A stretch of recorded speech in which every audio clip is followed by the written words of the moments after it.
Okay. I found that the product, it makes my car much shinier and more smooth and much nicer and glossier than the other products I've used.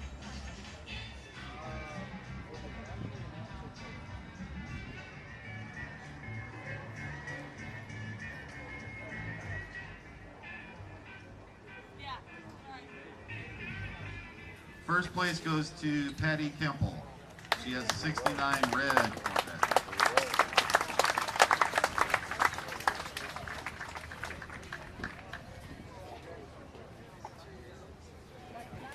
This next class was kind of interesting, putting it together, a lot of different things here. We have class 27 special interest. So second place goes to